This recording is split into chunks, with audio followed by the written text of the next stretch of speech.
72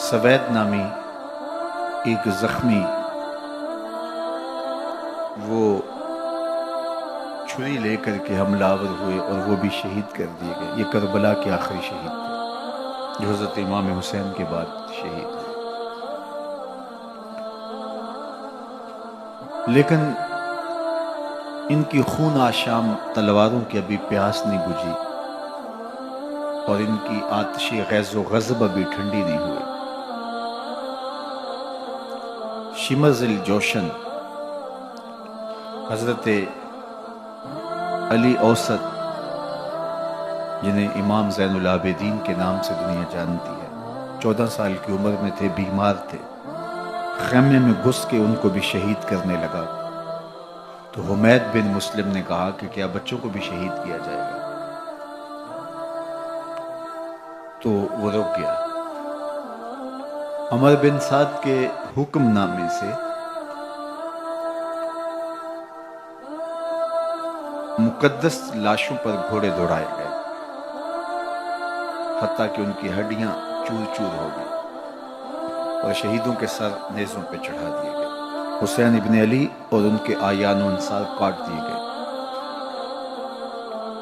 فتح کے نقارے بجے، جشن منائے گئے اور یہ قافلہ کربلا سے کوفے کی جانب روانہ ہوا. شہیدوں کے سر نیزوں پہ آگے آگے چل رہے ہیں اور اونٹوں کے اوپر حضور کی بیٹیاں، حضور کی شہزادیاں اور حضرت امام زین العابدین کو باندھا گیا ہے اور یہ تقدس مآب قافلہ کوفے پہنچتا ہے. ابن زیاد بہت خوش تھا کہ جیسے اس نے کوئی بہت بڑا کام کر لیا ہو. نواسہ رسول کا سر ایک تشت میں رکھا اس کے سامنے تھا اور وہ چھڑی سے آپ کے ہونٹوں اور آپ کے دانتوں پر ضرب لگاتا. حضرت زید بن ارقم رضی اللہ تعالی عنہ صحابی رسول اس مجلس میں موجود تھے. وہ کھڑے ہو گئے. غصے سے ان کا بدن کانپ رہا تھا اور آپ نے کہا، ظالم، چھڑی کو یہاں سے ہٹا لے. میں نے خود ان آنکھوں سے رسول اللہ کو یہ ہونٹ چومتے ہوئے دیکھا ہے. ابن زیاد غصے میں بپھرا ہوا بولا، اگر تو بوڑھا نہ ہوتا تو میں تیری گردن اڑا دیتا. حضرت زید بن ارقم روتے ہوئے دربار سے باہر نکلے اور ساتھ اہل کوفہ کو مخاطب کر کے کہا کہ اہل کوفہ، تم نے حسین ابن علی کو شہید کر دیا اور ابن مرجانہ کے غلام بن گئے. حضرت زینب سلام اللہ علیہا ایک کونے میں بیٹھی تھی، پرانے کپڑوں میں ملبوس. ایک وہ وقت بھی تھا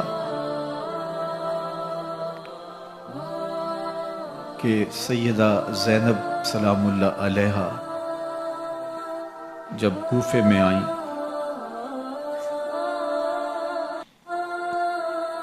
سیدنا علی المرتضیٰ کے زمانے میں، ان کے دور خلافت میں دارالخلافہ کوفہ متعین ہوا.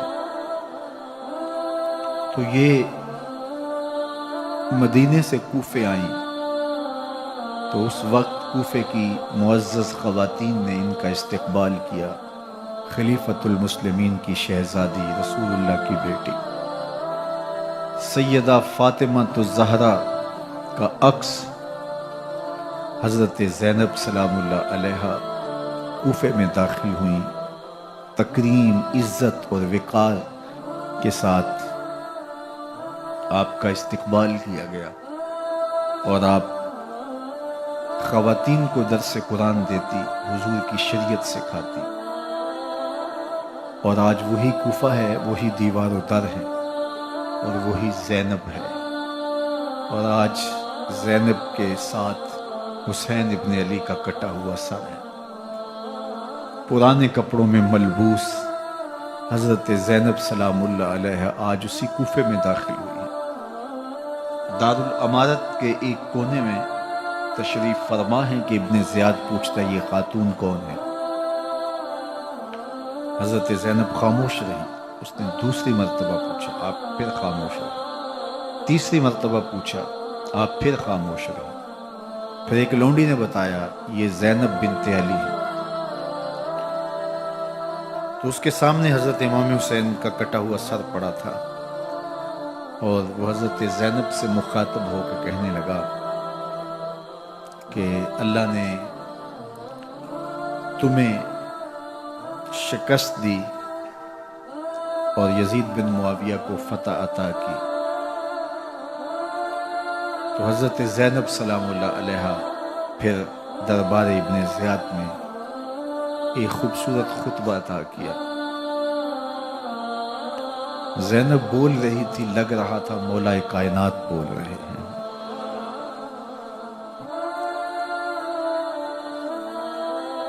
یہ خطبہ بامر مجبوری تھا، ابن زیاد کی خرافات کا جواب تھا۔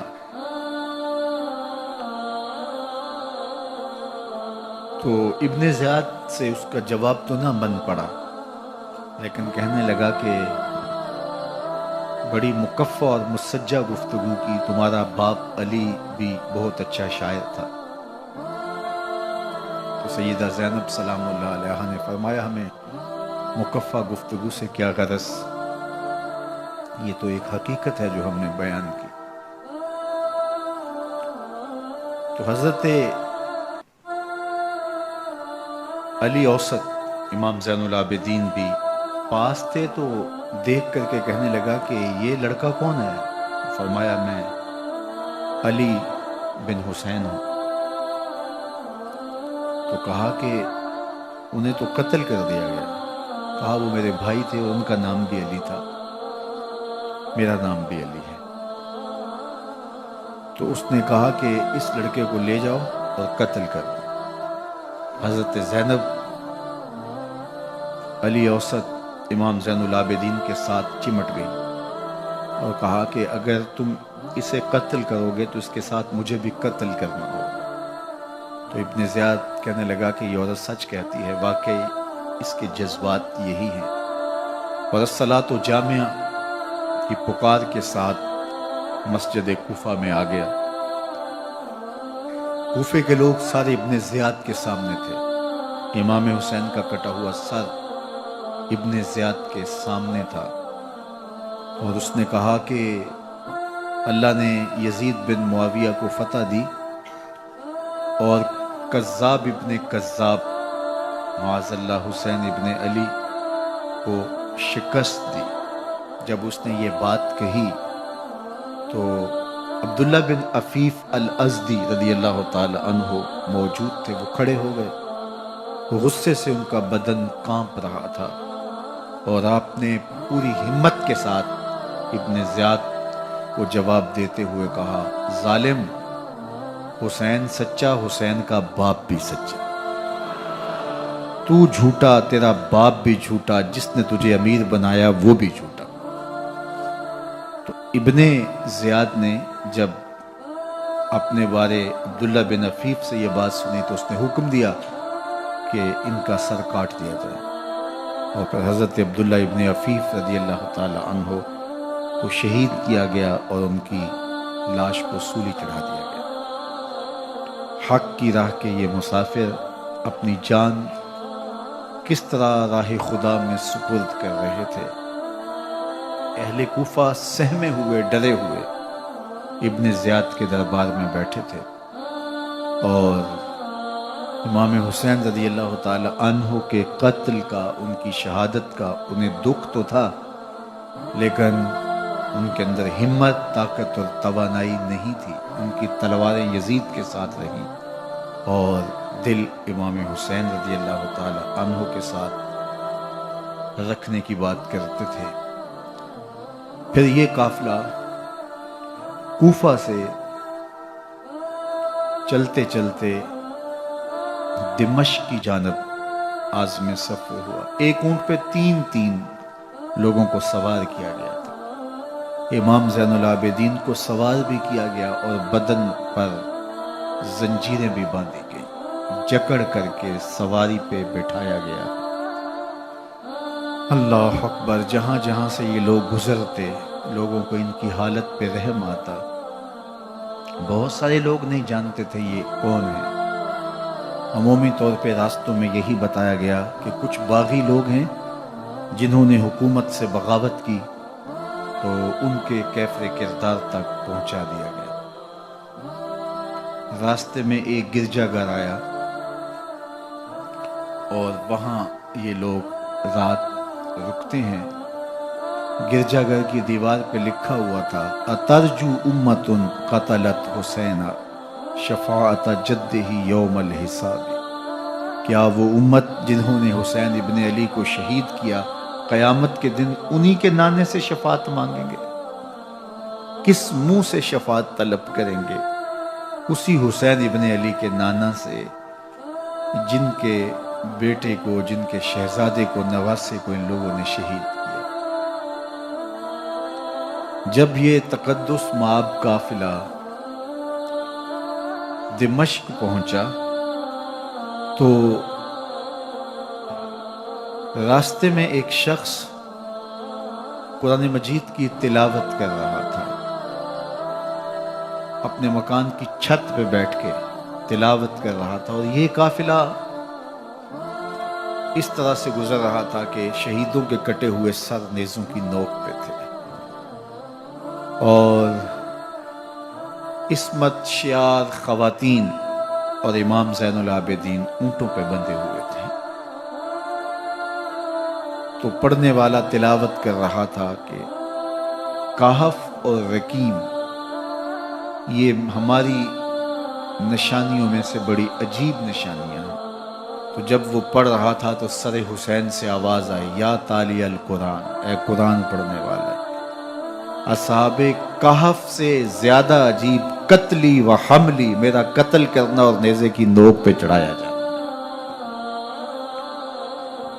یہ قافلہ یزید کے دربار میں پہنچتا ہے۔ یزید بہت خوش ہوا اور اس نے حضرت امام زین العابدین رضی اللہ تعالیٰ عنہ سے کہا کہ تمہارے باپ نے میری حکومت کے خلاف بغاوت کی اور وہ اپنے انجام کو پہنچے۔ تو آپ نے جواب میں قرآن مجید کی آیات کی تلاوت کی اور اہل بیت کے مناقب اور فضائل بیان کیے۔ سیدہ زینب سلام اللہ علیہ کا ایک خطبہ اہل بیت کی عظمت، مناقب اور فضائل میں یزید کے دربار میں اپنی انوکھی اور البیلی شان رکھتا ہے۔ یزید پہلے تو خوش ہوا، لیکن جب اس نے لوگوں کے چہرے دیکھے تو وہ پریشان ہو گیا، حتیٰ کہ یزید کے دربار میں ایک عیسائی سفیر آیا ہوا تھا، تو اس نے جب کٹے ہوئے سر دیکھے اور خستہ حال سادات کی شہزادیوں کو دیکھا تو اس نے کہا یہ کون لوگ ہیں؟ تو اسے بتایا گیا، تو اس نے بڑے تعصف کا اظہار کیا، کہا کتنے بد نصیب لوگ ہو، ہمارے پاس حضرت عیسیٰ علیہ السلام کے گدھے کا کھر موجود ہے اور ہم اسے بھی عزت کی جگہ پہ رکھے ہوئے ہیں، اور تم کتنے بدبخت ہو، اپنے رسول کے نواسے کو شہید کر دیا۔ بے مروت بے وفا تیرا بھی کیا افسانہ ہے، جس نے اپنی ہی شمع کو گل کیا تو وہ پروانہ ہے۔ تو یزید نے جب لوگوں کے تیور دیکھے اور بدلتے ہوئے حالات دیکھے تو اس نے تعصف کا اظہار کیا اور کہا اللہ برا کرے ابن زیاد کا، وہ امام حسین کو میرے تک پہنچنے دیتا تو میں ان سے اچھا معاملہ کر لیتا۔ کچھ لوگ اس سے یزید کو بری الذمہ قرار دینے کی کوشش کرتے ہیں، لیکن یزید کے اپنے حکم سے سب کچھ ہوا۔ ابن اسیر نے لکھا ہے کہ جب یزید مرا تو ابن زیاد دمشق آ رہا تھا، اس کے ساتھ مسافر بن شریح بھی تھا، تو اچانک وہ کچھ سوچنے لگا۔ تو مسافر بن شریح نے کہا کہ ابن زیاد میں تمہیں بتاؤں تم کیا سوچ رہے ہو؟ کہا بتاؤ۔ کہا تم یہ سوچ رہے ہو کہ میں نے نواسہ رسول کو شہید کیوں کیا؟ تو کہنے لگا کہ یہ مجھے یزید کا حکم تھا، اور اگر میں نواسہ رسول کو شہید نہ کرتا تو وہ مجھے قتل کر دیتا۔ اور جب مسلم بن عقبہ کو مدینہ المنورہ کی حرمت کو پامال کرنے کے لیے اور حضرت عبداللہ ابن زبیر رضی اللہ تعالیٰ عنہ کی خلافت کے اعلان کے بعد مکہ المکرمہ پر حملے کے لیے جو یزید نے بھیجا، تو اس سے قبل اس نے ابن زیاد کو کہا کہ یہ کام تم کرو۔ تو ابن زیاد نے جو جواب دیا وہ یہ تھا کہ میں تمہارے کہنے پہ پہلے ہی نواسہ رسول کو شہید کر چکا ہوں، اب نواسہ رسول کو شہید کرنا اور کعبۃ اللہ کی حرمت کو پامال کرنا، یہ دو چیزیں میں جمع نہیں کروں گا۔ اور اس نے بادشاہ کے حکم کا انکار کر دیا۔ تو یزید نے امام حسین رضی اللہ تعالیٰ عنہ کی شہادت کا حکم دیا تھا ابن زیاد کو، اور یہ دو گواہیاں میں نے ابن زیاد سے آپ کے سامنے رکھی۔ باقی اس کا یہ سیاسی پینترا کہ وہ تعصب کا اظہار کرے، تو قاتل کی پشیمانی مقتول کی اہمیت تو بڑھا سکتی ہے، لیکن قاتل کے دامن سے قتل کا داغ نہیں دھو سکتی۔ تو حضرت امام حسین رضی اللہ تعالی عنہ کا قتل یزید کو اب نظر آ رہا تھا مجھے بہت مہنگا پڑے گا، آخرت تو برباد ہوئی ہی ہوئی، دنیا بھی میں نے برباد کر لی اور میری حکومت بھی مستحکم نہیں رہ سکے گی۔ تو اب اس نے یہ کہنا شروع کر دیا کہ خدا برا کرے ابن مرجانہ کا کہ وہ راستہ دے دیتا اور امام حسین کو میرے تک پہنچ دیتا۔ حضرت امام زین العابدین سے اب وہ لجاجت کرنے لگا اور کہنے لگا کہ حضرت آپ کچھ ارشاد فرمائیے۔ تو آپ نے تین چیزیں ارشاد کی۔ آپ نے فرمایا ایک تو ہمیں خیریت سے مدینے بھیج دو، اور دوسری بات کہ قاتلان حسین کو ان کے کیفر کردار تک پہنچاؤ، اور تیسری بات مجھے دمشق کی جامعہ مسجد میں خطبہ جمعہ کی اجازت دو۔ اس نے کہا کہ خطبہ جمعہ کی اجازت بھی دیتا ہوں، آپ کو خیریت سے مدینہ المنورہ بھی روانہ کر دیا جائے گا، لیکن قاتلان حسین کو کیفر کردار تک پہنچانا یہ میرے بس میں نہیں ہے، یہ ممکن نہیں ہے۔ اب مجھے بتائیے، حاکم وقت ہو اور اتنا بڑا سانحہ اور واقعہ ہو گیا ہو تو وہ وہیں کھڑے کھڑے معذرت کر لے کہ یہ اس بات کو رہنے دو، تو اس کا مطلب سمجھنے میں کسی بھی باشعور شخص کو دیر نہیں لگتی۔ اسے چاہیے تھا کہ وہ کہتا کہ میں اس کی تحقیق کروا کے جو بھی مجرم ہے وہ کیفر کردار تک پہنچے گا، اور آپ نہ بھی کہتے تو یہ میں کرتا چونکہ میں حاکم وقت ہوں۔ لیکن اس نے فوراً کہا کہ یہ ممکن نہیں ہے، تو اس کا مطلب کیا کہ مجرم میں خود ہوں، تو میں اس سے جو ہے وہ بچنا چاہتا ہوں۔ تو اس نے حضرت امام زین العابدین کو کہا دو شرطیں تو قبول ہیں، لیکن یہ تیسری شرط قبول نہیں ہے اور یہ ممکن نہیں ہے۔ تو یہ واضح اس بات کا اشارہ ہے کہ یزید کے حکم سے، اس کی منشا سے اور اس کے کہنے سے حضرت امام کو شہید کیا گیا، اور اس نے حضرت امام حسین رضی اللہ تعالی عنہ کے مبارک لبوں پر چھڑیاں بھی ماری اور آپ کے دانتوں پر ضربیں لگائی چھڑیاں۔ وہ تو ایک صحابی وہاں موجود تھے جو کھڑے ہو گئے، انہوں نے کہا ارفع ھذا القدیب عن ھاتین الشفتین، ان ہونٹوں سے چھڑی ہٹا لے، میں نے ان آنکھوں سے رسول اللہ کو یہ ہونٹ چومتے ہوئے دیکھا۔ جس طرح ابن زیاد کے دربار میں ہوا تو یہاں بھی ہوا۔ اللہ اکبر۔ تو یزید اپنے تئیں خوش تھا، لیکن لوگوں کے احتجاج کی سکت نہیں لا سکتا تھا کہ نواسہ رسول کو شہید کر دیا گیا، تو وہ یوں اپنی بات کو چھپانا چاہتا تھا، اور بات ابن مرجانہ ابن زیاد پہ ڈالنا چاہتا، لیکن ابن زیاد کہتا ہے کہ اگر یزید کے کہنے پہ میں امام حسین کو قتل نہ کرتا تو میں قتل کر دیا جاتا، اور میں غزوہ کعبہ اور قتل امام حسین دونوں کو جمع نہیں کر سکتا، لہٰذا اب میں یزید کا یہ حکم نہیں مانوں گا، اس نے پہلے مجھ سے بہت بڑی زیادتی کروائی۔ یہ تاریخ کی معتبر کتابوں کے اندر موجود ہے۔ اب یزید نے کہا دو باتیں مان لیتا ہوں، آپ کو مدینہ المنورہ بھی رخصت کر دیتے ہیں، اور دوسرا آپ کو مسجد دمشق میں خطبہ کی اجازت بھی دیتے ہیں۔ اللہ اکبر، یہ وقتی تصرف تھا اس کا، ورنہ یہ کون ہے اجازت دینے والا؟ ممبر تو حسین ابن علی کے نانے کا ہے۔ خیر، مسجد دمشق میں گئے، لوگوں کا ہجوم تھا، حضرت امام زین العابدین ممبر پہ جلوہ فراز ہوئے، خطابت تو ان کے گھر کی لونڈی ہے، تو جب آپ نے کھڑے ہو کر کے خطبہ دیا اور فضائل و مناقب اہل بیت بیان کیے، لوگوں کے سینوں کے اندر آتش محبت اہل بیت کی جوش مارنے لگی۔ یزید ڈر گیا کہ اگر کچھ دیر خطبہ جاری رہا تو کہیں ایسا نہ ہو کہ لوگ میرے خلاف اٹھ کھڑے ہوں، تو اس نے مؤذن کو اشارہ کیا اور وہ اذان دینے لگا، تو اس نے کہا اللہ اکبر اللہ اکبر، تو حضرت امام زین العابدین نے کہا اس میں کوئی شک نہیں کہ اللہ سب سے بڑا ہے۔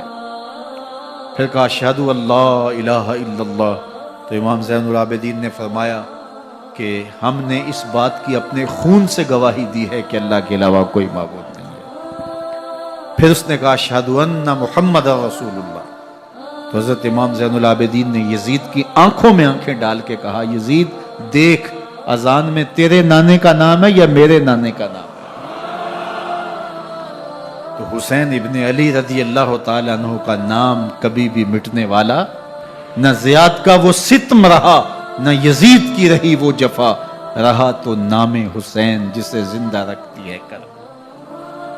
یزید نے امام حسین رضی اللہ تعالیٰ عنہ کو راستے سے ہٹا دیا، اس کا خیال تھا کہ یہ باغی ہیں اور میں ان کو کچل دوں۔ حضرت امام حسین شہید کر دیے گئے، ان کا خاندان شہید کر دیا گیا۔ صرف 14 سال کے امام زین العابدین رضی اللہ تعالی عنہ اس حادثے میں، اس واقعہ میں جو ہے وہ بچے، اور سب سے زیادہ دکھ اپنی آنکھوں سے انہوں نے دیکھے، کربلا کا منظر بھی دیکھا، کوفے کا دارالعمارہ بھی دیکھا، اور دمشق کا دربار یزید بھی دیکھا، اور پھر یہاں سے مدینے پہنچ کر اہل مدینہ سے جو سامنا ہوا امام زین العابدین نے وہ لمحے بھی دیکھے۔ کہتے ہیں اس واقعہ کربلا کے بعد حضرت امام زین العابدین کبھی ہنسے نہیں تھے، جب بھی پانی پینے لگتے تو رو پڑتے، انہیں شاید سکینہ کی پیاس یاد آ جاتی تھی۔ امام زین العابدین کا رنگ زرد ہو جاتا جب کربلا کی یاد آتی، اور بسا اوقات شہر سے وحشت ہونے لگتی اور دور باہر نکل جاتے اور جا کر کے وہاں خیمہ گاڑ لیتے اور مہینہ مہینہ وہاں ذکر و فکر اور عبادت میں لگے رہتے۔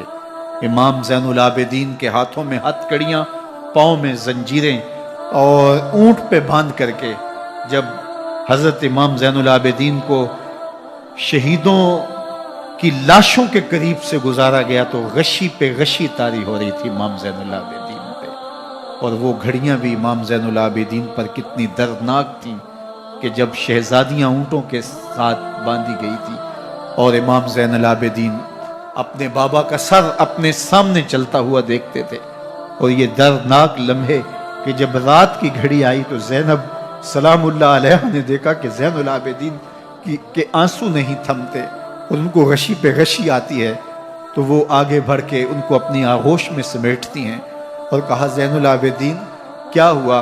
کہا کہ پھپھو جان اگر ہو سکے تو بابا کا سر کچھ دیر کے لیے میری گود میں نہیں آ سکتا ہے۔ وہ وقت بھی امام زین العابدین پہ آتا ہے جب زخم اور درد اور دکھ حد سے تجاوز کرتے ہیں تو زین العابدین مدینہ کی طرف منہ کر لیتے ہیں اور حضور کی بارگاہ میں ہوا کے ہاتھوں پیغام بھیجتے ہیں، ان نلتا یا ریح الصبا یومن الی ارض الحرم بلغ سلامی روزتن